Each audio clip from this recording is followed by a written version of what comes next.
Mon contrat avec le gouvernement a expiré il y a 12 ans et l'accord de confidentialité est devenu caduc avec la loi qui le protégeait. Ce qui s'est passé en 1983 près du lac Silver Truth, dans les montagnes du Montana, n'a jamais officiellement existé. Mais j'étais là, j'ai tout vu, et maintenant que j'ai plus de taches de vieillesse que de souvenirs de jeunesse sur les mains, je pense qu'il est juste de raconter les faits tels qu'ils se sont passés, sans spéculation ni tentative d'expliquer ce qui est inexplicable. Tout a commencé par un coup de fil fin juillet. À l'époque, je bossais comme géologue consultant indépendant, surtout pour des compagnies pétrolières, et parfois pour le gouvernement. J'avais une bonne réputation comme expert en forage en eau profonde et en analyse de carottes dans des conditions difficiles. C'était le Major Davis de l'ingénierie de l'armée américaine que j'avais croisé quelques années auparavant sur un projet en Alaska. Au bout du fil, sa voix était calme et sans émotion, comme s'il lisait le bulletin météo. « Arthur, j'ai un boulot en Montana. C'est urgent. J'ai besoin de ton expérience. »« C'est quoi, Bill ?» ai-je demandé. On était assez potes pour que je puisse l'appeler par son prénom quand son boss n'était pas là. De la prospection géologique, site classé, urgent, double salaire et remboursement complet de ton matos. Site classé? Encore des jeux militaires?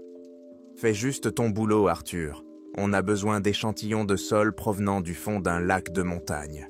Un lac très profond. Tu auras les détails sur place. Départ demain à 6 heures du matin depuis Denver. Ton billet t'attend à la billetterie. Ça ne m'a pas surpris. L'armée faisait souvent appel à des experts civils pour des missions spécialisées, pour éviter d'avoir à employer des dizaines d'ingénieurs au cas où il serait nécessaire une fois tous les 5 ans. Le double salaire et l'urgence laissaient-vous penser qu'il ne s'agissait pas d'une simple recherche de minéraux, mais poser trop de questions n'était pas mon genre. J'ai rassemblé le matériel nécessaire, préparé les capteurs pour le transport et prévenu ma femme que je partais pour 2 semaines, peut-être un mois.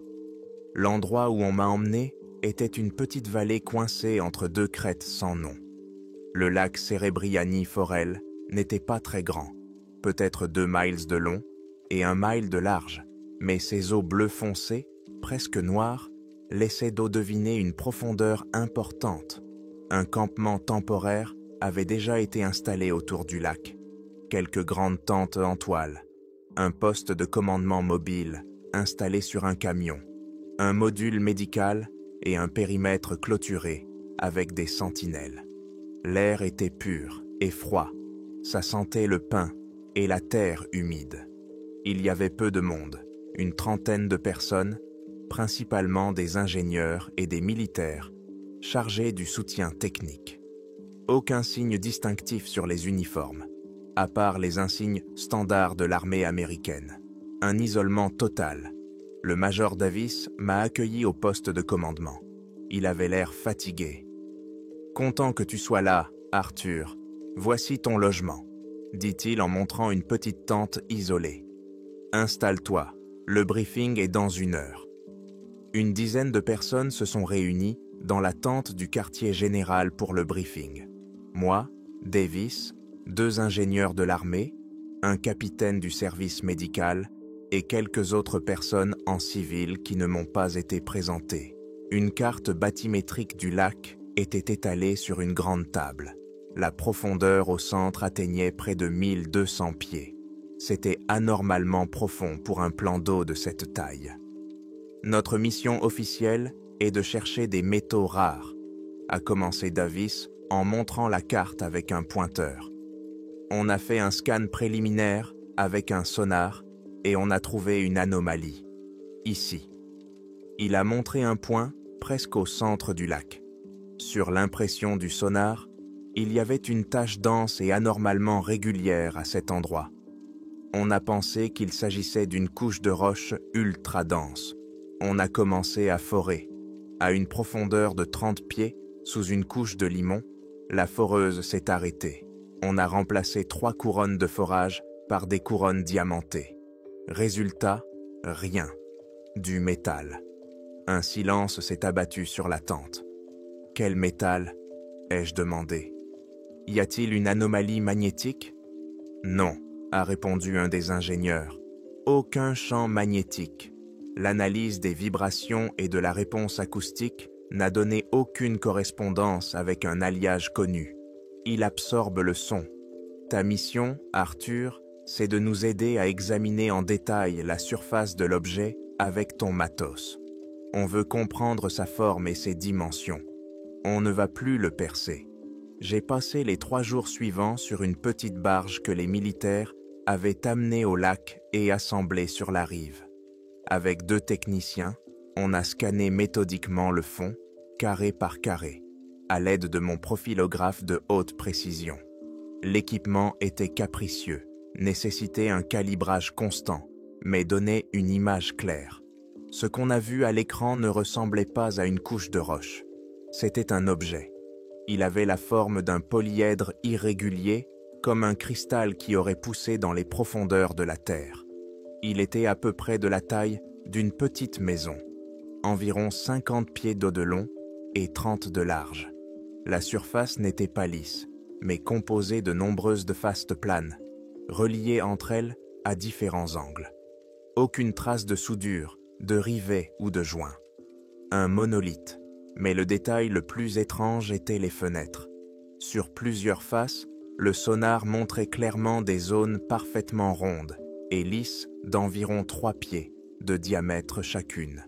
Elles étaient mais d'une densité différente du reste de la structure et étaient absolument identiques les unes aux autres. Des hublots. Des hublots. Sur un truc qui avait passé je ne sais combien de millénaires sous 1 kilomètre d'eau et une couche de boue de 30 pieds. J'ai transmis le rapport à Davis. Il a étudié les imprimés en silence, le visage impassible. « On doit le remonter », a-t-il fini par dire. « Major, c'est imprudent », ai-je objecté. « On ne sait pas ce que c'est. On ne connaît ni son poids, ni sa structure. On n'a pas le matériel pour une telle opération. Si le câble casse, les conséquences pourraient d'autres être imprévisibles. L'effondrement du fond, par exemple. « On aura le matériel », a-t-il rétorqué. « Dans 2 jours, des treuils lourds et des pontons arriveront ici. Votre tâche consiste à calculer les points d'ancrage des câbles. Trouver les saillies les plus solides. Inutile de discuter. » La décision avait déjà été prise bien au-dessus de lui. Pendant les 48 heures tard qui suivirent, le camp bourdonnait comme une ruche en effervescence. Des hélicoptères ont livré d'énormes plateformes pontons, des treuils de la taille d'une voiture et des bobines de câbles en acier aussi épais que le bras. L'équipe de plongeurs de la marine, arrivée à bord du même hélicoptère, commença à se préparer à la plongée. C'étaient des pros jusqu'au bout des ongles, calmes et concentrés. Ils étaient dirigés par le chef de quartier Miller, un homme au visage buriné par les vents salés.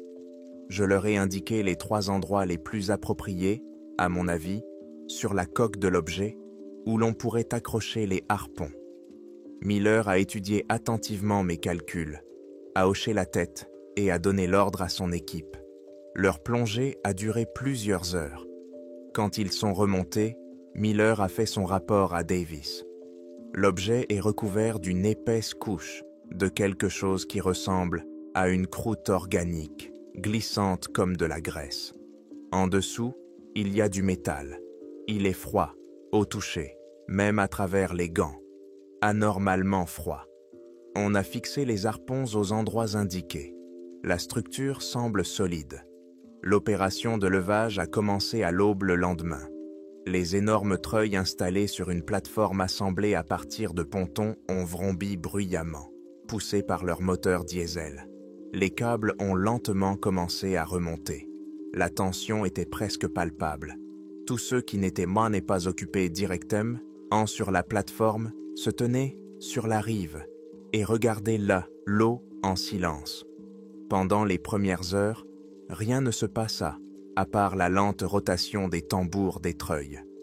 Puis, la surface du lac, au-dessus de l'objet, se gonfla et d'énormes bulles de méthane remontèrent dans des profondeurs. L'eau bouillonna comme dans une marmite géante. L'objet se détacha du fond. Les boutreuils hurlèrent en supportant tout son poids. Les calculs étaient entiers bons. L'équipement tenait le coup, même s'il était à fond. Encore 1 heure s'écoula avant que la première arête n'apparaisse dans l'eau sombre. Elle était recouverte d'une épaisse couche presque noire de boue et d'algues gluantes qui se mirent immédiatement à glisser, laissant apparaître le métal. Il ne brillait pas. La surface était mate, gris foncé, presque graphite, et semblait absorber la lumière. Il n'y avait pas la moindre trace de corrosion, pas une égratignure, pas une bosse laissée par notre forêt. Lorsque l'objet fut à moitié sorti de l'eau, tout le monde aperçut les fenêtres. Elles n'étaient pas transparentes, elles étaient recouvertes de la même substance noire que le corps, mais on devinait quelque chose d'autre en dessous. Du verre ou un matériau similaire semblait complètement noir, sans reflet. L'objet a été lentement amené vers un quai peu profond spécialement construit sur le rivage.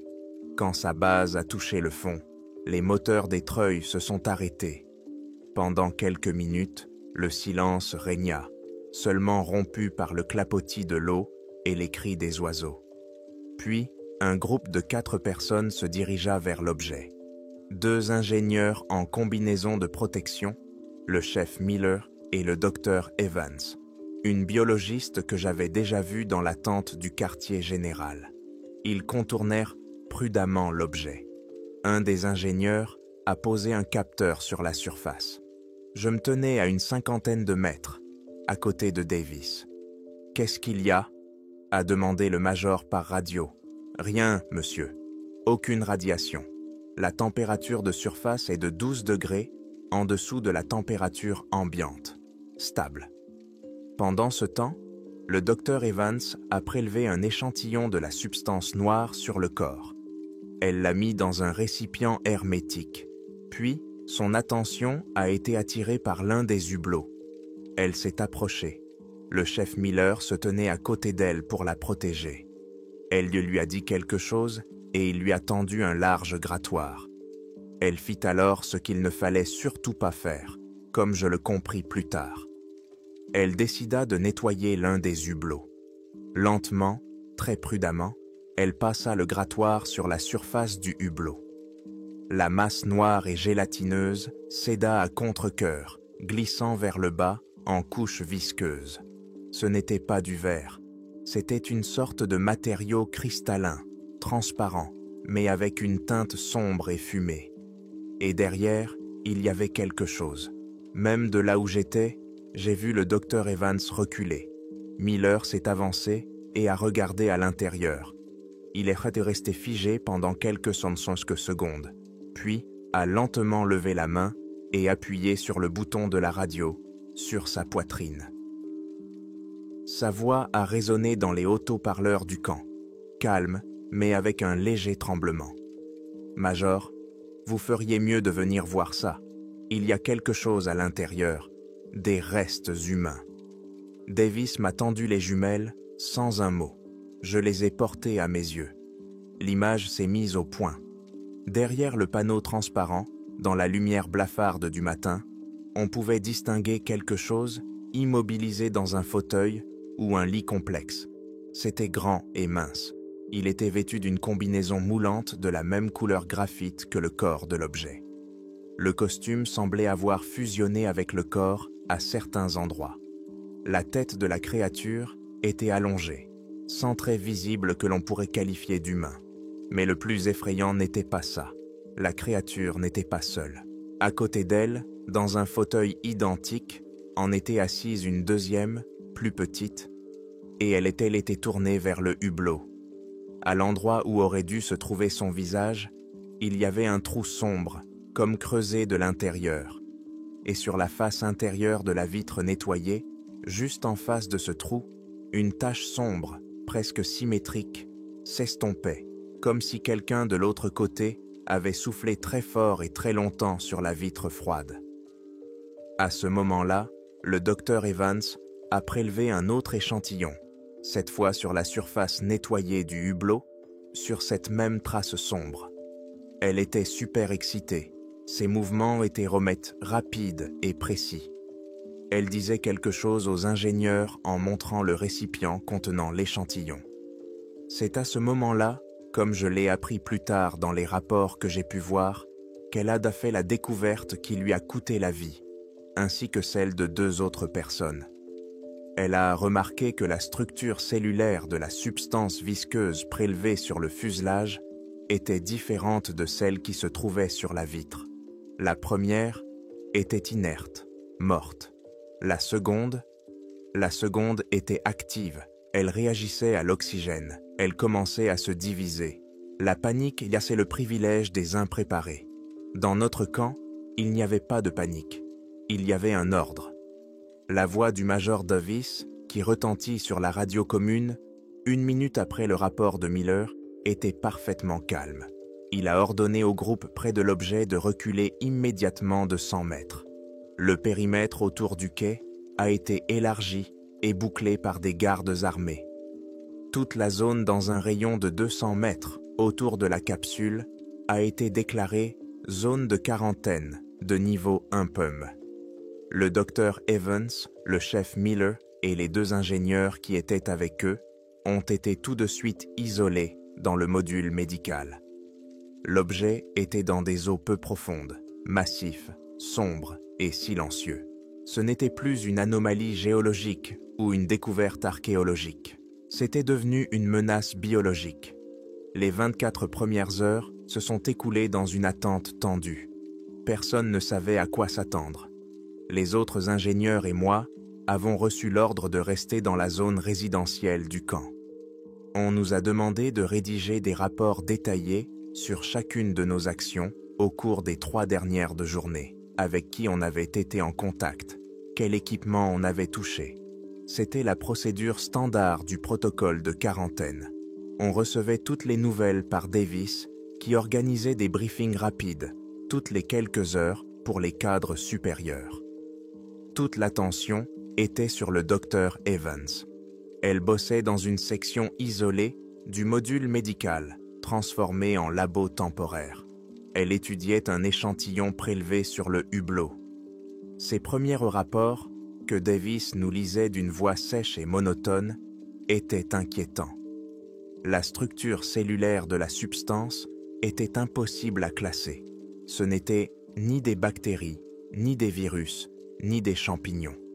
Il s'agissait de cellules complexes, à plusieurs noyaux, qui se comportaient comme des prédateurs.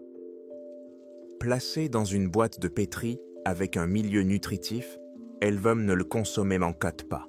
Elles le transformaient. Les molécules organiques du milieu se décomposaient et les cellules construisaient leur copie exacte à partir de celle-ci.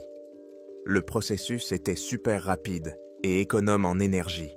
Il n'y avait aucun déchet, une transformation totale de la matière. Evans a appelé ça dans son rapport « réplication mimétique ». À la fin de la première journée, le docteur Evans a dit qu'elle ne se sentait pas bien. Elle avait mal à la tête, des nausées et, plus bizarre encore, un goût métallique dans la bouche.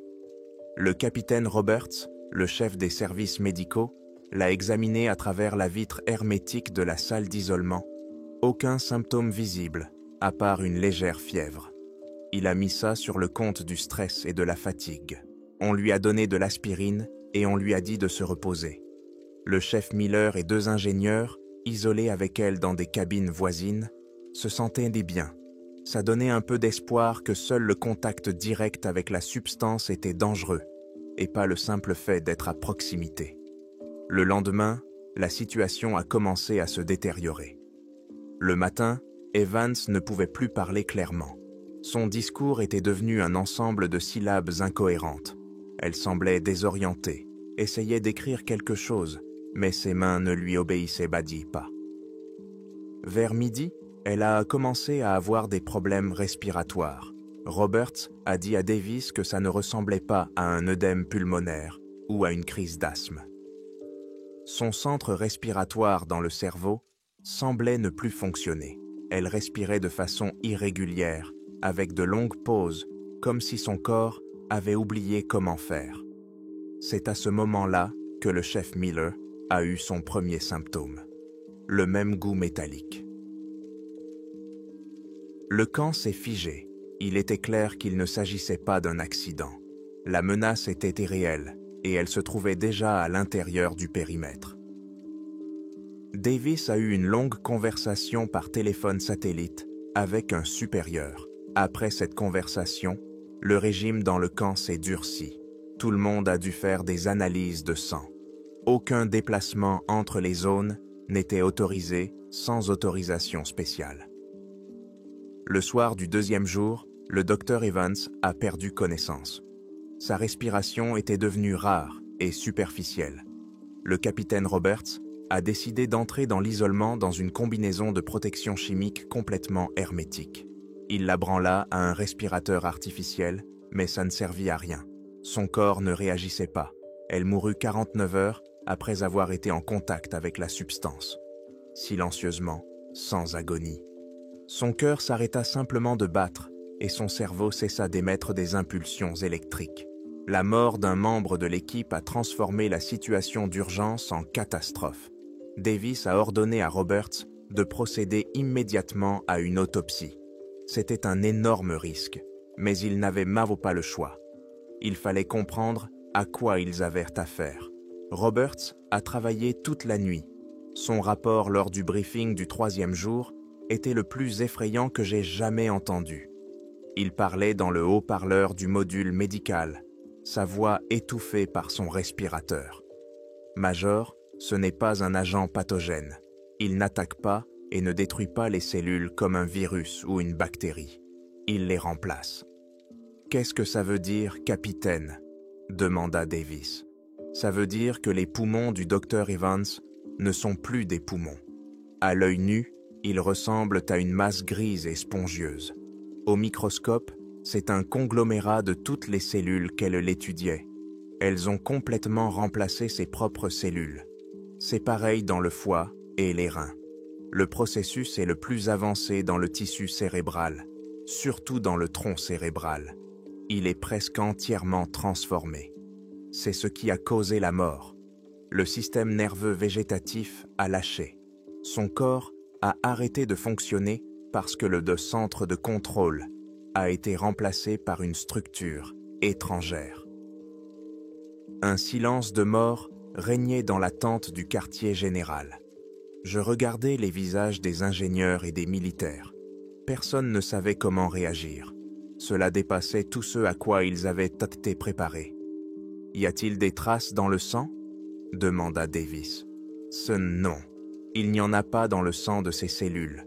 Elles ne se déplacent pas dans l'organisme. On dirait qu'elles se propagent par contact direct de cellule à cellule, comme un feu qui se propage le long d'un cordon de Bickford. Le foyer initial se trouvait apparemment sur sa main droite, là où elle tenait les instruments. La peau à cet endroit est modifiée. Le processus a surtout touché le système nerveux. On dirait qu'elle préfère les tissus nerveux. Le même jour, l'état de Miller a commencé à se détériorer rapidement. Il a présenté les mêmes symptômes qu'Evans. Aphasie, perte de coordination, troubles respiratoires. Il est de rester conscient plus longtemps qu'elle, et dans ses yeux, il n'y avait pas de peur, mais une compréhension claire et froide de ce qui lui arrivait. Il avait vu ce qui était arrivé à Evans. Il savait ce qui l'attendait. Il était mort au coucher du soleil du 3e jour, exactement 72 heures après le décollage de la capsule. Il n'était peut-être plus que deux morts. Les 2 ingénieurs en quarantaine n'avaient pour l'instant aucun symptôme, mais personne ne croyait plus à une issue favorable. L'ambiance dans le camp était devenue oppressante. Les gens parlaient à voix basse, évitant de se regarder dans les yeux. Tout le monde savait qu'ils étaient coincés avec quelque chose de complètement étrange et super dangereux. Juste après la mort de Miller, le capitaine Roberts a dit à Davis qu'il avait un goût métallique dans la bouche. Il avait été contaminé pendant l'autopsie, malgré toutes les précautions prises. Peut-être une micro-lacération du gant, peut-être autre chose. Il n'attendit pas les ordres. Il entra lui-même dans la cellule vide et verrouilla la porte de l'intérieur.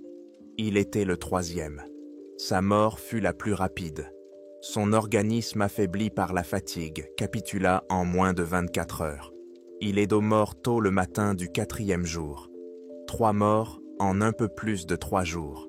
La légende dont j'ai entendu parler des années plus tard s'est avérée presque exacte. Le même jour, un nouvel ordre est arrivé, catégorique et sans discussion possible. Le projet Truite argentée était terminé. Notre mission était désormais de liquider complètement et définitivement la menace. Le commandement a envoyé une équipe spéciale composée de 6 personnes vêtues de combinaisons de protection orange, lourdes et entièrement hermétiques. Ils ne ressemblaient ni à des ingénieurs ni à des soldats. Ils se déplaçaient rapidement, de manière coordonnée, et ne parlaient à aucun d'entre nous. Ils avaient apporté un incinérateur mobile. Les corps du docteur Evans, du chef Miller et du capitaine Roberts, ainsi que tout le contenu du module médical, ont été brûlés à très haute température. La fumée noire qui s'échappait du tuyau du crématorium était le seul salut funèbre qui leur était réservé. Ensuite, la nouvelle équipe s'est occupée de l'objet. Je pensais qu'ils allaient essayer de l'étudier ou de l'ouvrir. Mais leur mission était autre. Ils n'avaient même pas apporté de matériel de recherche, mais des charges explosives, sous-marines et des foreuses. Ils n'avaient même pas l'intention de remonter la capsule. Ils n'avaient même pas l'intention de la couler. Leur plan était bien plus radical. Ils voulaient faire s'effondrer les rochers au-dessus de l'endroit où on avait trouvé l'objet et l'enterrer sous des centaines de milliers de tonnes de roches au fond du lac. Pour toujours, j'ai regardé ce qu'ils faisaient et j'ai compris avec effroi ce qu'ils faisaient. Ils ne faisaient pas que cacher des traces, ils essayaient donc de sceller le tombeau. L'arrivée de l'équipe en combinaison orange a changé l'ambiance du camp. Nous, le groupe initial, composé d'ingénieurs, de géologues et de techniciens, sommes devenus de simples observateurs. On nous a tenus à distance, comme si nous faisions partie du problème, comme si nous étions des vecteurs potentiels de contamination. Notre camp a été divisé en 2 zones. La Gris, zone propre, où nous étions avec le commandement, et la Gou, zone grise, où travaillait l'équipe de liquidation. La frontière entre les 2 zones était surveillée par des soldats qui avaient émis pour ordre strict de ne laisser passer personne. Comme je m'y attendais, la mission des liquidateurs n'était pas d'étudier, mais d'enterrer. Mais leur plan s'est avéré plus compliqué et plus dangereux que de simplement noyer l'objet. Le major Davis nous a expliqué l'essentiel lors d'un bref briefing.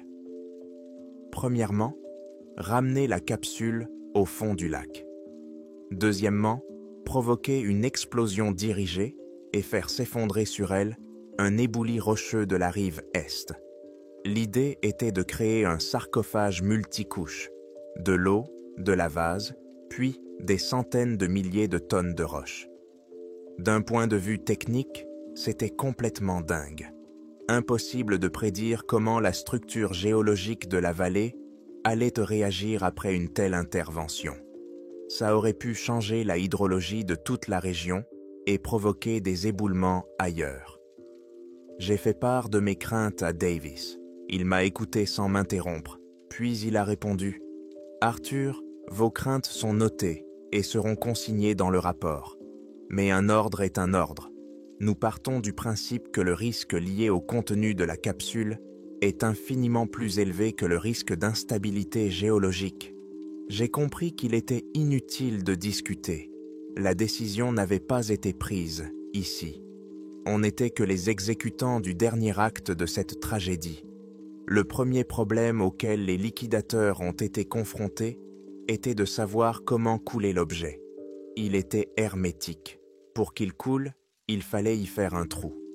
Pendant plusieurs heures, ils l'ont étudié à l'aide de manipulateurs à distance et de capteurs, sans s'approcher de trop près. Ils cherchaient un point faible, mais il n'y en avait pas. Le corps restait monolithique et insensible à l'analyse. Pendant ce temps, une deuxième équipe de liquidateurs a installé des foreuses sur une corniche rocheuse surplombant la partie centrale du lac. Ils ont travaillé à une vitesse et avec une efficacité impressionnante, creusant de profonds trous pour y placer des explosifs. Ils n'ont pas prélevé d'échantillons, ni étudié la roche. Ils ont simplement foré. La décision concernant la capsule a été prise dans la soirée. Ils allaient utiliser une charge cumulative de faible puissance pour percer le corps. Le but n'était pas de faire exploser, mais de créer un trou étroit et dirigé. La charge a été placée à l'aide d'un manipulateur à distance sur l'une des faces supérieures de la capsule, loin des hublots. On nous a tous éloignés le plus possible, y compris les soldats de garde. L'explosion a été presque silencieuse, comme une toux sourde. De ma position sur la colline, je n'ai vu qu'un petit jet d'eau sur le côté de l'objet. Pendant quelques minutes, rien ne s'est passé. Les liquidateurs attendaient, en regardant les capteurs. Puis l'un d'eux a dit quelque chose dans sa radio. La capsule a commencé à descendre lentement, mais ce n'était pas que de l'eau qui sortait du trou. Un liquide sombre et visqueux s'est mis à couler. Il était plus noir que du pétrole et ne se mélangeait pas à l'eau, mais s'étalait à la surface en une tache informe et irisée. C'était la même substance que celle qui recouvrait l'hublot de l'intérieur, la substance même dont étaient faites les cellules qui avaient Bunny tué Evans. Mais maintenant, il y en avait beaucoup. Des litres de cette substance répugnante s'écoulaient de la coque percée, tandis que la capsule s'enfonçait lentement sous l'eau. Je regardais ça et je comprenais toute la futilité de leur plan. Ils voulaient enfermer le monstre dans une cage, mais ils avaient eux-mêmes libéré son sang dans l'environnement. La tache noire s'étalait lentement à la surface du lac. La capsule disparut sous l'eau, ne laissant derrière elle que des cercles qui s'éloignaient et cette pollution anormale. Pendant que tout le monde était concentré sur le lac, le sort de 2 ingénieurs, en quarantaine depuis le début, était en train de se jouer. Ils avaient passé presque 5 jours isolés. Ils n'avaient aucun symptôme. Leurs analyses de sang étaient mites et normales. On aurait dit qu'ils avaient eu de la chance. Ils devaient être évacués avec nous. Mais le jour où la capsule a été immergée, Davis m'a appelé dans la tente du quartier général. Arthur, les ingénieurs Cowan et Riggs seront transportés séparément, m'a-t-il dit sans me regarder dans les yeux. Ils seront envoyés dans un centre médical spécial pour observation complémentaire. « Ils sont en bonne santé, Bill », ai-je répondu. « Tu as vu les rapports ?»« Ce sont les ordres », répéta-t-il. « Ils représentent un risque potentiel. Leurs antécédents de contact sont trop importants. C'est une mesure de précaution. » Je ne discutais pas. Plus tard dans la journée, je vis un fourgon fermé sans insigne arriver au module médical. Cowan et Riggs ont été emmenés par 2 membres de l'équipe Orange. Les ingénieurs étaient perplexes. Ils posaient des questions, mais personne ne leur répondait.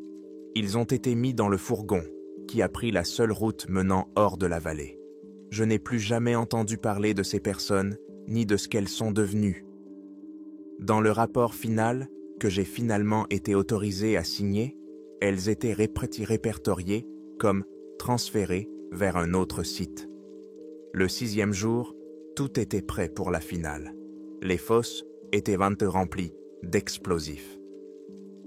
Tout le matériel et l'équipement qui avaient été en contact avec l'objet ou la zone de quarantaine ont été rassemblés au même endroit, sur la barge qui avait servi à remonter la capsule. Elle a été remorquée au milieu du lac, juste au-dessus de l'endroit où l'objet reposait désormais au fond, puis coulé. On nous a dit de nous rassembler. L'évacuation a commencé. Nous, les civils spécialisés, et l'essentiel des militaires, devait-on être évacué par hélicoptère avant l'explosion. L'équipe de liquidateurs est restée sur place pour déclencher les détonateurs. J'étais assis dans l'hélicoptère qui s'élevait au-dessus de la vallée. À côté de moi se trouvaient les ingénieurs qui avaient survécu. Personne ne parlait. Tout le monde regardait par les hublots. Vu d'en haut, la vallée semblait paisible et tranquille. Le lac brillait sous le soleil de midi. Mais je voyais une tache noire à sa surface. Elle ne disparaissait pas. Elle changeait de forme, s'étirait, comme si elle cherchait un courant. Quand on était à quelques kilomètres, la terre a tremblé sous nos pieds. Même à travers le rugissement des hélices, on entendait un grondement sourd et grave qui semblait venir des entrailles de la planète. J'ai regardé en arrière. Un énorme morceau de roche, une corniche de la taille de plusieurs terrains de foot, s'est lentement détaché de la chaîne de montagne et s'est effondré. Un énorme pilier d'eau, de vapeur et de gravats s'est élevé à des centaines de mètres. L'onde de choc nous a atteints quelques secondes plus tard, faisant fortement tanguer l'hélicoptère. Quand tout s'est calmé, le paysage avait changé. Les contours du lac étaient différents. Là où il y avait une rive plate, il n'y avait plus qu'un tas de pierres de brisées. L'eau du lac était devenue brunâtre à cause de la vase et de la poussière soulevée. L'opération était terminée. L'objet était enterré. La menace était neutralisée, c'est du moins ce que disait le rapport officiel. On nous a emmenés à une base militaire où on a passé 3 jours de quarantaine. On a été interrogés par des types en civil. Ils nous ont posé les mêmes questions en boucle, en comparant nos témoignages. Ensuite, ils ont eu un entretien individuel avec chacun d'entre nous. On m'a expliqué que le projet Truite argentée était top secret. Toute divulgation d'informations à son sujet serait considérée comme une trahison. On m'a fait signer une pile de papier qui ne mentionnait pas un mot sur l'objet, les restes extraterrestres ou les personnes décédées. Il y était seulement question d'une situation inhabituelle lors de recherches géologiques et de la nécessité de respecter la confidentialité dans l'intérêt de la sécurité nationale. Avant de rentrer chez moi, j'ai parlé une dernière fois avec Davis. Il avait l'air d'avoir vieilli de 10 ans. « On a fait tout ce qu'on pouvait, Arthur, m'a-t-il dit. « Tu y crois ?» lui ai-je demandé. Il n'a rien répondu. Il m'a juste serré la main et est parti. Je suis rentré chez moi. J'ai essayé d'oublier. J'ai repris mon boulot dans les compagnies pétrolières. J'ai foré des puits dans le golfe du Mexique. J'ai mené une vie normale. Mais chaque nuit, je rêvais d'un lac sombre et froid et d'une tache noire à sa surface. Des années plus tard, quand j'ai eu accès à des images satellites haute résolution via une entreprise, j'ai retrouvé cet endroit. La vallée était méconnaissable. Elle était envahie par la forêt. Le lac était toujours là, mais il avait changé. Même vu de l'espace, l'eau était sombre, presque noire. Mais ce n'était pas le plus étrange. Ce qui était bizarre, c'est qu'il n'y avait aucun signe de vie à des kilomètres autour du lac. La forêt s'approchait des rives et s'arrêtait, comme si elle était arrêtée par une ligne invisible. Sur les photos prises à différentes périodes de l'année, cette zone morte autour du lac restait la même. Une terre vide et grise, où rien ne poussait, et le lac lui-même. J'ai agrandi la photo la plus nette que j'ai pu trouver. La surface de l'eau n'était pas lisse, elle était couverte d'un fin réseau de lignes sombres qui se rejoignaient et se séparaient, formant un motif complexe, presque symétrique. Cela ressemblait à un gigantesque réseau neuronal s'étendant sur 2 kilomètres de long. La tache qui s'était échappée de la capsule ne s'est pas dissipée. Elle ne s'est pas déposée au fond. Elle grandissait. Elle pensait. Les années effacent la netteté des événements, mais pas leur essence. Je suis retourné à ma vie, à mon boulot, à ma famille. J'ai élevé mes enfants, enterré ma femme, pris ma retraite. L'incident du lac Silver Throat est devenu comme une photo décolorée dans un tiroir lointain, un fait du passé qui ne suscite plus aucune émotion. juste un vague souvenir d'angoisse. Je m'étais presque convaincu que tout était fini, que les mesures énergiques de l'équipe de nettoyage et les tonnes de pierres au fond du lac avaient mis un point final à cette étarte histoire. Mais les graines du doute, semées de le jour où j'ai vu cette tache noire sur l'eau, n'ont jamais disparu. Au début des années 2000, quand les images satellites commerciales sont devenues accessibles aux particuliers, j'ai craqué, ce n'était pas une décision consciente.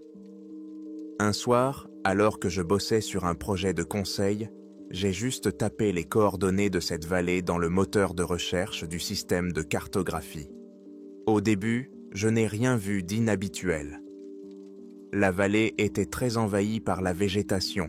L'endroit où se trouvait notre campement était devenu une forêt dense. Les traces des routes d'accès avaient presque disparu. Le lac était toujours là, mais son contour avait été définitivement modifié par un éboulement. Mais plus je regardais, plus mon œil de géologue aguerri remarquait des détails. La première chose qui m'a frappé, c'est la ligne de côte de la végétation. Une forêt verte et saine s'approchait du lac, mais sans le toucher. Entre la lisière des arbres et l'eau, il restait une bande de terre nue et grise, large de plusieurs dizaines de mètres. Cette zone morte reproduisait parfaitement les nouveaux contours du lac. J'ai vérifié les photos d'archives de différentes années. La bande n'était pas statique, elle grandissait. Lentement, imperceptiblement pour un observateur occasionnel, mais sûrement, elle gagnait environ 1 pied de terrain sur la forêt chaque année. Le sol se mourait. J'ai ensuite commencé à analyser la surface du lac. J'ai dépensé plusieurs milliers de dollars pour acheter des images multispectrales, haute résolution. Ce que j'ai vu m'a fait oublier toute tranquillité. Le liquide noir et visqueux qui s'était échappé de la capsule ne s'était pas dissous. Il était devenu la base de quelque chose de nouveau. Toute la surface du lac était recouverte d'un réseau de filaments sombres et fins qui formaient des motifs complexes et changeants. Parfois, ils ressemblaient à des fractales, parfois à des schémas de réseaux neuronaux que j'avais vus dans des revues scientifiques. Les motifs changeaient d'une image à l'autre. Ils pulsaient, grandissaient, devenaient plus complexes. Le lac s'est transformé en une gigantesque boîte de pétri, dans laquelle se développait un organisme unique et pensant. Ma retraite est devenue une obsession. J'ai dépensé la majeure partie de mes économies en données satellitaires. J'ai créé une archive sur mon ordinateur, suivant la dynamique de croissance de la zone morte et l'évolution des motifs sur l'eau. J'ai compris que le gouvernement n'avait pas abandonné cet endroit. Des traces apparaissaient régulièrement sur les photos. Une ornière à peine visible menait à l'une des crêtes surplombant la vallée. Le reflet métallique d'une voiture cachée sous les arbres. Ils n'étaient pas partis. Ils observaient. Ils savaient de ce qui se passait et laissaient de faire, transformant la vallée en leur laboratoire secret. Ce qui m'a poussé à agir, c'est une info que j'ai trouvée il y a 3 mois sur le site d'un petit journal régional du Montana. Une petite note dans la rubrique Faits de divers.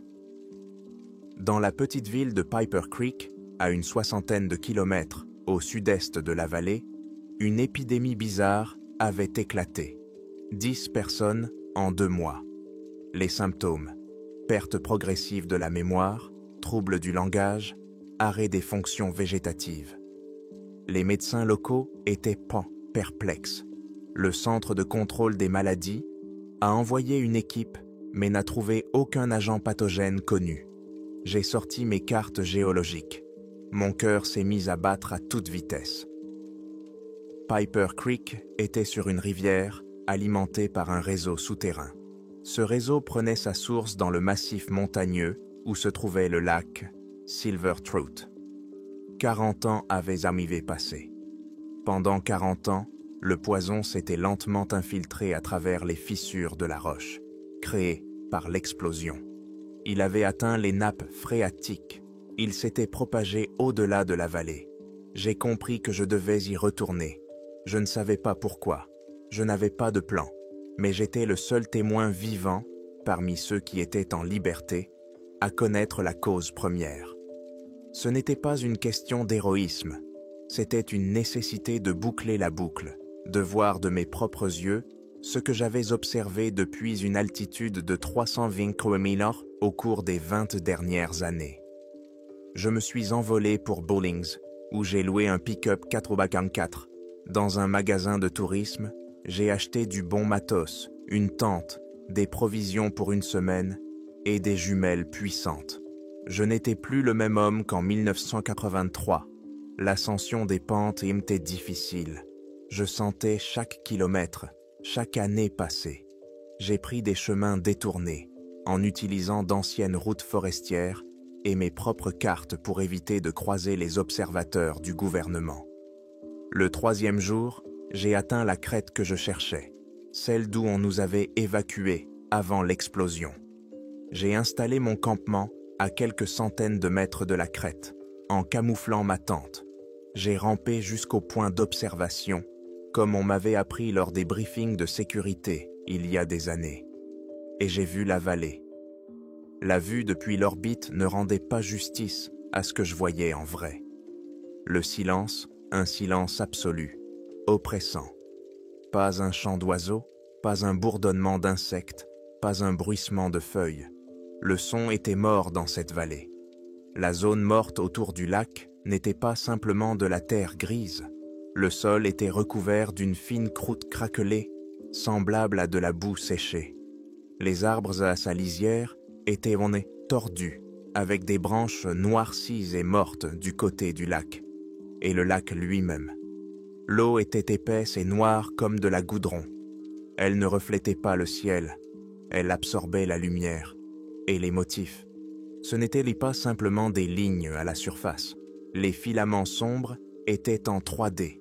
Ils s'enfonçaient dans la profondeur, s'entremêlant pour former des structures complexes. Ils bougeaient lentement, à peine perceptibles, pulsaient. Tout le lac était un organisme vivant unique. Et je le sentais, pas avec mes oreilles. Je le sentais dans ma poitrine, une vibration grave et profonde qui venait des profondeurs de la vallée, comme un cœur géant qui battait lentement. J'ai passé plusieurs heures avec mes jumelles jusqu'à la tombée de la nuit. J'observais la rive opposée, là où s'était produit l'effondrement. Et là, j'ai vu du mouvement. C'étaient donc des gens, 3 silhouettes, dans des combinaisons complètement hermétiques. Mais ce n'étaient pas les combinaisons oranges des liquidateurs. Celles-ci étaient landini blanches avec de grands casques transparents. Elles bougeaient lentement, méthodiquement. Elles prenaient des échantillons au bord de l'eau, mais ce n'était pas le plus important. À côté d'elles, sur une zone dégagée au pied de l'éboulement, se trouvait un équipement. Je n'avais jamais vu ça avant. Ce n'était ni une foreuse, ni un treuil. Au centre, il y avait une grande antenne parabolique pointée vers le milieu du lac. Autour, il y avait des poteaux, avec des voyants clignotants, et un générateur qui faisait un bruit sourd, à peine audible à cette distance. Ils ne se contentaient bien pas d'observer. Ils ne prenaient pas simplement des échantillons. Ils avaient installé un émetteur, un frisson, qui n'avait rien à voir avec la fraîcheur du soir, me parcourut le dos. Tout s'éclaircit d'un coup. L'effondrement, un l'enterrement, des années d'observation. Ils n'avaient pas essayé de le détruire en 1983. Ils n'ont pas pu ou n'ont pas voulu. Ils l'ont juste isolé, lui ont laissé le temps de grandir, de se renforcer, de remplir tout l'écosystème de la vallée. Ils ne l'ont pas enterré. Ils lui ont construit un berceau. Et maintenant, ils essayaient de lui parler. Ma crête au-dessus de la vallée est devenue mon dernier refuge pour les 3 jours suivants. J'étais cloué à cet endroit, à mes jumelles, par une chaîne invisible faite de peur et de curiosité scientifique. Je mangeais des conserves froides, buvais du thé refroidi dans un thermos et observais. J'observais l'équipe en combinaison blanche qui essayait de parler aux dieux ou aux diables qu'ils avaient élevés dans cette vallée. Leur boulot était méthodique, ils n'agissaient pas à l'aveuglette. Le matin, Ils allumaient l'émetteur. L'antenne se mettait à bourdonner et la vibration que je sentais dans tout mon corps changeait de fréquence, devenant plus complexe, modulée. Ça durait environ 1 heure. Puis, l'émetteur s'éteignait et d'autres capteurs, placés tout autour de la zone morte, prenaient le relais. Sismographe, analyseur d'air, hydrophone, ils écoutaient la réponse. Ensuite, 2 membres de l'équipe partaient en bateau télécommandé, au milieu du lac, pour prélever des échantillons d'eau et de filaments. Vers midi, ils revenaient et, apparemment, analysaient dans les données jusqu'à la fin de la journée. Le 2e jour, j'ai commencé à remarquer une réaction. Avant, les motifs sur l'eau changeaient de façon aléatoire, comme s'ils suivaient une logique interne, incompréhensible. Maintenant, ils formaient un système. Pendant que l'émetteur fonctionnait, les filaments à la surface commençaient à bouger plus vite, formant des figures géométriques bien définies. Au début, c'était de simples cercles concentriques qui partaient du centre du lac. Puis, un réseau hexagonal parfait, comme un gigantesque nid d'abeilles, a recouvert toute la surface de l'eau. La créature dans le lac ne se contentait pas de réagir au signal. Elle l'interprétait. Elle montrait qu'elle comprenait les principes mathématiques et physiques de base contenus dans le signal. Elle apprenait. Je regardais ça et mes 2 mains tremblaient, tellement que l'image dans mes jumelles était floue. Les scientifiques de sur la rive devaient être ravis. Ils avaient établi le contact. Ils recevaient une réponse sensée. Ils étaient sur le point de faire la plus grande découverte de l'histoire de l'humanité. Mais, tout comme nous 40 ans auparavant, ils ne comprenaient pas la vraie nature de ce dialogue. Le dénouement est arrivé le 3e jour de mon observation. Le matin, l'équipe a envoyé le signal le plus long et le plus complexe que j'avais jamais enregistré.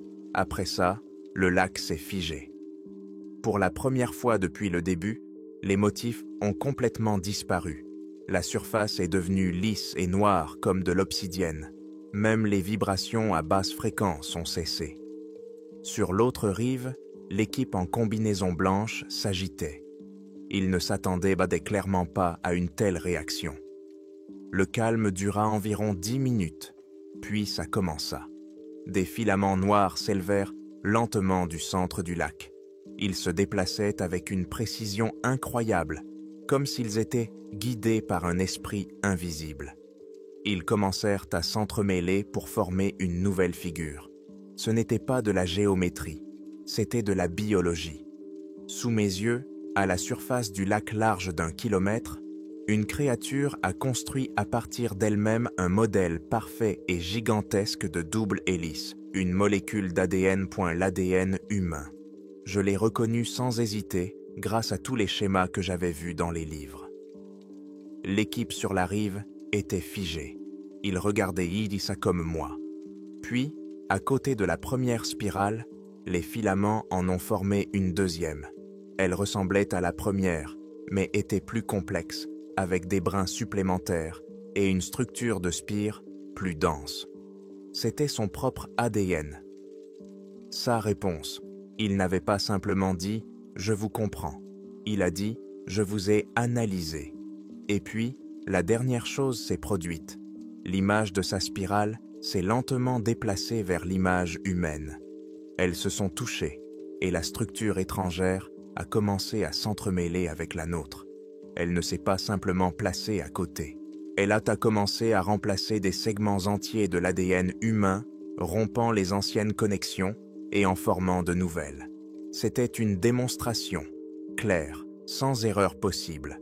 Ce n'était pas un dialogue, c'était une déclaration d'intention. Le même processus qui avait tué le docteur Evans au niveau cellulaire était maintenant montré comme un objectif stratégique à grande échelle. Le but n'était pas la communication, le but était le remplacement.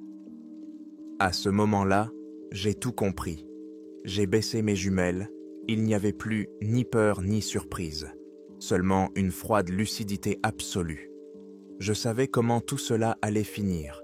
J'ai rassemblé mes affaires sans me retourner et j'ai entamé le long chemin du retour depuis la vallée de la mort. Je n'ai essayé de contacter personne. Je n'ai pas écrit aux journaux ni appelé le FBI. À qui et quoi aurais-je pu raconter? Que le gouvernement américain avait nourri pendant 40 ans une intelligence extraterrestre dans les montagnes du Montana? Qu'elle était maintenant prête à assimiler l'humanité? On m'aurait enfermé dans une chambre capitonnée jusqu'à la fin de mes jours. Et ceux qui auraient même pu me croire savaient Gonchi déjà tout. Ils étaient de l'autre côté. Je suis retourné dans ma maison tranquille. Je me suis assis à ma table et j'ai commencé à rédiger ce rapport. Pas pour avertir qui que ce soit. Il est allé trop tard pour avertir. J'écris cela parce que les faits doivent être consignés, parce que quelqu'un doit connaître toute la chronologie. L'épidémie à Piper Creek n'est pas terminée. Au cours de l'année dernière, des cas similaires de troubles neurologiques inexpliqués et incurables ont été signalés dans 3 autres endroits. Un petit village agricole dans le Dakota du Nord, la banlieue de Saint-Louis dans le Missouri, un village de pêcheurs sur la côte de la Louisiane. À première vue, ces endroits n'ont rien en commun, mais j'ai regardé une carte des bassins fluviaux des États-Unis. Tous ces endroits sont situés le long du Missouri et du Mississippi. L'eau qui a quitté cette vallée du Montana a coulé vers le sud pendant des décennies, transportant avec elle les particules microscopiques que nous avons prélevées au fond. Elles sont dans l'eau, dans le sol, dans la bouffe. Il y a 2 semaines, j'ai lu le rapport préliminaire de la Commission de santé publique de l'État du Missouri. Dans des échantillons d'eau prélevés dans la rivière, ils ont trouvé des composés organiques de nature inconnue, dotés d'une structure protéique complexe et présentant une résistance anormale aux influences extérieures. Le processus est déjà en cours, lentement, discrètement, comme une tumeur cancéreuse qui se propage dans le corps du continent. Ils n'ont pas réussi à le contenir.